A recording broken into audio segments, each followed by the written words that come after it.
According to The Hill, Bernie Sanders surrogate and working class champion Nina Turner is considering running for Marcia Fudge's congressional seat, which would be open should Fudge join the incoming Biden administration. For those of you who don't know who Nina Turner is, this clip I'm about to show you explains what she's about. Take a look. James Carville made the argument over the weekend that Senator Sanders isn't a Democrat, he's an ideologue, and we've got to get practical. If he is the candidate, he is not going to be able to help win over the Senate. And unless you have the Senate, if you've just got the White House, you ain't going to get nothing done. Stephanie, does practical mean that the 89 or so million people who are uninsured or underinsured in this country continue to suffer? Does being practical mean that we don't take steps in this country to deal with climate chaos and bring world leaders to bear?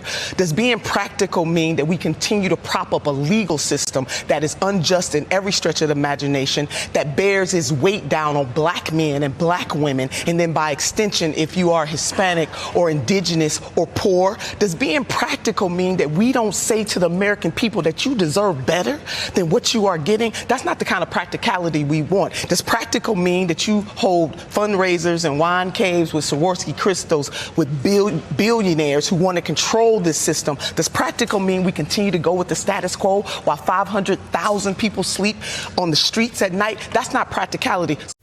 So when Nina Turner runs, you know she'll fight for higher wages, Medicare for all, a Green New Deal, and getting money out of politics. And for a second, I just want to focus on getting money out of politics, because we all know Nina would never take a dime of corporate PAC money. And grassroots campaign like the one she'd run would have to start from the bottom up.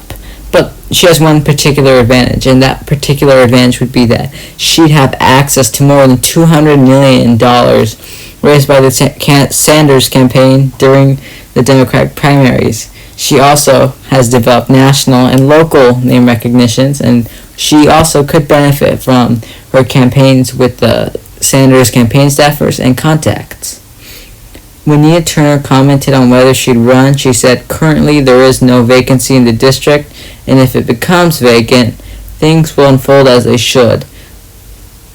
She also get much progressive support from people such as Ro Khanna and Cori Bush, who have encouraged her to run for the seat if it happens to be open. There is also interesting dynamic, because which party would she run for? Would she run for the People's Party, which she was vocal about and supporting, and she spoke at their inaugural convention, and we all know that there's going to be a 2022 slate for the People's Party, so maybe she'd run with the People's Party. I wouldn't be totally surprised if she did, but I'm still thinking she could run as a Democrat, so that way she could be with the Squad and other progressives. But don't be surprised that she runs as a People's Party if she does. But the bottom line here is that if the seat is open, Nina will run, and we need to make sure she wins it, because that seat is ours to lose. Remember to like and subscribe, and remember to stay progressive.